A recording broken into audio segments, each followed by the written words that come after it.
Hi, my name is Caitlin Huff, and this is my genetic engineering project on pet cloning or animal cloning. So we'll get started. So what is it? Pet cloning is to make a copy of an organism using their genetic material. This can be done in several different ways. You can use somatic cells from different animals. There's also ways to clone animals that are deceased using some of their tissues. So how does gene cloning work? The most common used technique right now is called nuclear transfer, and this is where they use pre-implantation stage embryos as well as nucleuses of the somatic cells.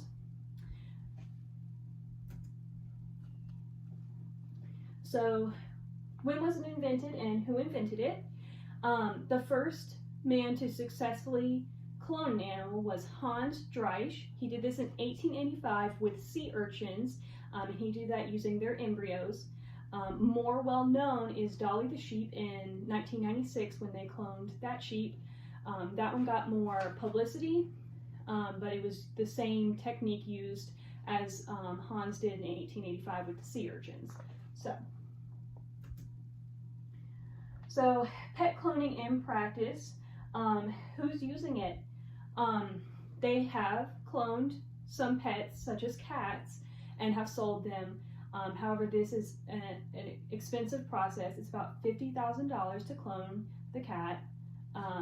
So there's a pretty limited market for that. So kind of to switch gears, they are doing, farm animal, agricultural animal cloning.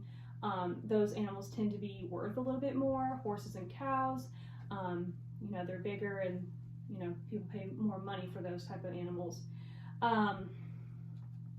So the main topic is for the cloning for food administration, so agricultural animals such as cows. There's a larger market for that. However,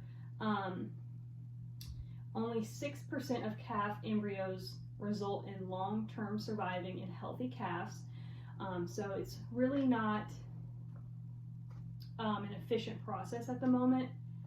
There's lots of pregnancy losses, and this seems to be due to the placenta not developing properly or not functioning properly. There have been some tests showing that there are abnormalities in the cloned animals. However, it's good to know that once they breed the cloned cows, their offspring does not have these abnormalities. So it's not so much of you're cloning the animal and it's developing these abnormalities. It seems to be an issue with the actual way they're cloned. So if you could get a more precise way of cloning them or a better technique in cloning them, then most likely you'll rule out these abnormalities in future anyway. So that's encouraging. And there continues to be some concern, for the technology and the health and safety of the animals and people in the process of the cloning.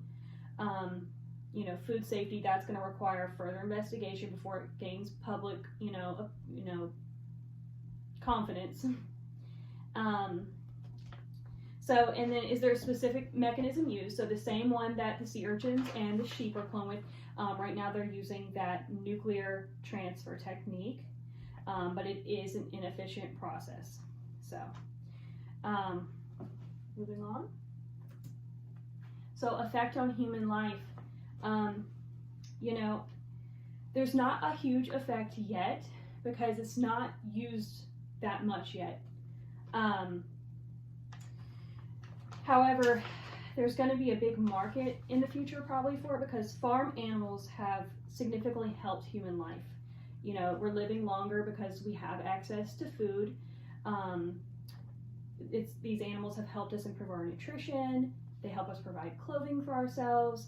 And they also facilitate research and development, particularly in medicines. And the shortage of human cells for research, they bridge that. And so we're able to use animal tissues and organs for therapeutic proteins. So, kind of interesting.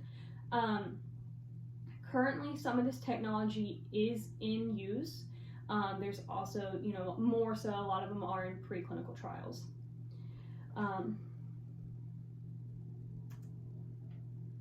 So as far as the dangers of animal cloning, there's not a lot of danger to humans per se. The cloned animals with, you know, those abnormalities that we're seeing don't seem to be linked to any issues that we would end up having with eating them. You know, they do require a lot of equipment as well as highly trained professionals in doing the process of cloning. So there's going to be some training and some things like that that may be an issue. But other than that, the main concern is, you know, for the welfare of the animals as well as food safety in the future. But since this is really kind of investigative at this point, there's not a lot of, you know, data on that. So, and the last is, so is it currently being used? No, not really. Not in food administration. You're not eating a cloned cow at the moment, but probably in the future, once they get some stuff sorted out, it'll be more in there. So are there ethical concerns regarding this? Yes, that seems to be the main issue. And the concern is for the animal safety and food safety. You know, people have a lot of concern about that. So the animal welfare impact is the main ethical concern for gene cloning, for animal cloning and pet cloning. And then that is my citation page, and that is all I have. Thanks.